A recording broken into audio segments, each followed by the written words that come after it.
आखिर एक शादीशुदा औरत को क्यों दिलचस्पी थी किसी और के बच्चे में? रोहित मारवा की जिंदगी से जुड़ा कौन सा राज लगा अनिका के हाथ? आर्यन का सच जानने के लिए क्या अनिका आएगी रोहित के नजदीक? और रोहित ने अर्जेंटली क्यों बुलाया अनिका को मिलने?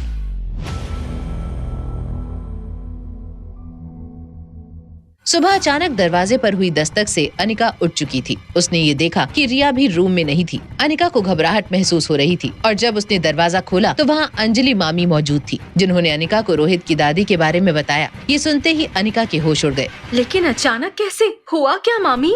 बेटा, रोहित का फोन आया था। वो दादी माँ की तबीयत को लेकर टेंशन में लग रहा था और तुमसे बात करना चाहता है। अनिका को भी टेंशन हो गई कि कहीं हॉस्पिटल में किसी ने दादी माँ को कोई गलत मेडिकेशन या ट्रीटमेंट तो नहीं दे दिया। तभी उसके फोन की घंटी बजी। मिस अनिका, दादी माँ को अब तक होश नहीं आया। You have to do something fast. कहीं दादी माँ को। Please calm down mister Rohit. I am sorry, लेकिन मुझे ये बात आपको कल ही बता देनी चाहिए थी। ऑपरेशन के टाइम दादी माँ का शरीर बहुत कमजोर था, इसलिए उनको होश आने में कम से कम 3 से 4 दिन लग जाएंगे। क्या इस बात की वजह से आपकी फैमिली वालों ने आपसे कुछ कहा? I mean... आप टेंशन मत लीजिए, बड़ी फैमिलीज में ऐसा हो जाता है। क्या आप दादी माँ को देखने कल आ सकते हैं?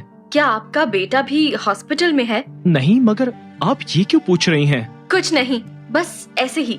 एंड यू नो मिस्टर मारवा, आज मेरी अपॉइंटमेंट्स पहले से ही फिक्स्ड है।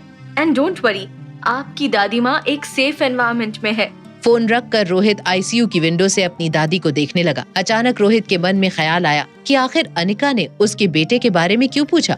अनिका के इंटेंशंस को लेकर रोहित के मन में शक बढ़ता ही जा रहा था। रोहित को परेशान देखकर धीरज रोहित के पास आया। क्या हुआ? तबीयत कैसी है? कुछ दिनों में उन्हें होश आ जाएगा। Oh thank God, that's a good news. पर तुम्हें क्या हुआ रोहित? तुम टेंशन में नजर आ रहे थे। रोहित की उलझनों में इजाफा लगातार जारी था। पहले दादी और अब अनिका का यूं बार बार आर्यन के बारे में पूछना। धीरज, कोई 20 से 25 साल की लड़की अगर आर्यन के नजदीक आना चाहती है तो उसका क्या मतलब हो सकता है? मतलब साफ है, वो लड़की तुमसे शादी करके आर्यन की सौतेली माँ बनना चाहती है। अब इम्पोर्टेंट ये है, क्या तुम्हें वो पसंद है या नहीं? अगर मैं कहूँ कि उस लड़की को मुझ में इंटरेस्ट नहीं है तो?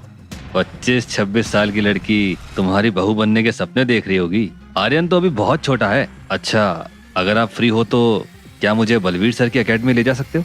रोहित ने धीरज की इस बात का कोई जवाब नहीं दिया और आईसीयू वार्ड से बाहर की तरफ चलने लगा। धीरज उसके पीछे गया। कहाँ जा रहे हो आप? आर्यन को पिकअप करके मैं सर से मिलने जा रहा हूँ। तुम आना चाहते हो तो चलो। रोहित जैसे ही बलबीर सर से मिलने के लिए निकला, वहीं मल्होत्रा हाउस में अनिका ने जब अपने लैपटॉप को खोला तो सबसे पहले उसकी नजर राजलक्ष्मी के ईमेल पर गई। मैंने अपने बॉयफ्रेंड से कहकर मिस्टर मारवा का कंप्यूटर हैक करवा लिया है। इस मेल में एक डॉक्यूमेंट है जिसमें मिस्टर रोहित मारवा की बचपन से लेकर आज तक की लाइफ की सारी इन्फॉर्मेशन है। मगर एक बात बहुत सरप्राइजिंग है कि उनके बेटे के बारे में कोई इन्फॉर्मेशन मौजूद नहीं थी। राजलक्ष्मी का मैसेज पढ़कर अनिका निराश हो गई थी। अनिका ये जानना चाहती थी कि जब मिस्टर रोहित मारवा की शादी ही नहीं हुई थी तो फिर आर्यन उनका बेटा कैसे हो सकता था। तभी रिया हाथ में एक बॉल लेकर बेडरूम में आई। मम्मा, नीचे क्यों नहीं आती? और तुमने मुझे कहा था ना कि आज मुझे बलवीर अंकल से मिलाने ले जाने वाली हो। बहुत मजा आएगा, मैं भी मार्शल आर्ट सीखूंगी। ये रिया के इस एक्साइटमेंट को देखकर अनिका ने फौरन अपना फोन चेक किया तो देखा कि बलवीर सर के 10 मैसेजेस आए हुए थे। अनिका ने उसी वक्त बलवीर सर को वीडियो कॉल किया।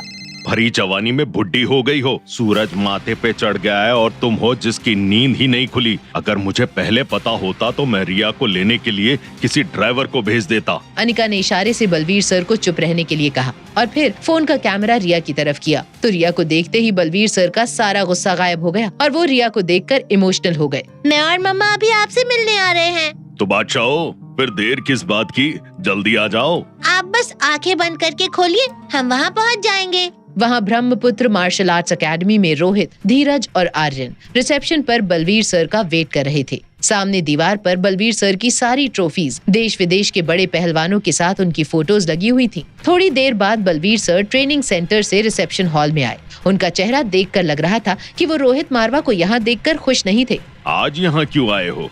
क्या तुम्हारा गुरु सुखबीर भगवान को प्यारा हो गया? मैं यहाँ सुखबीर सर के कहने पर नहीं आया। मैं चाहता हूँ आप मेरे बेटे को अपना स्टूडेंट बना लें। बलवीर सर के चेहरे के हाव भाव ये साफ बता रहे थे कि उन्हें इसमें कोई इंटरेस्ट नहीं था। तभी उनकी नजर आर्यन पर पड़ी। रिया बेटा तुम? क्या खुलने वाला था राज आर्यन और रिया के जुड़वा होने का? इस राज के खुलते ही क्या अनिका का अपने बेटे से मिलने का सपना अधूरा ही रह जाएगा? क्या अकेडमी में अनिका को देखकर रोहित का शक और भी गहरा हो जाएगा? जानने के लिए देखिए अगला एपिसोड सिर्फ पॉकेट FM के YouTube चैनल पर। और एक लड़की को देखा तो के सारे एपिसोड्स को सुनने के लिए डिस्क्रिप्शन में दी हुई लिंक से डाउनलोड कीजिए पॉकेट FM ऐप।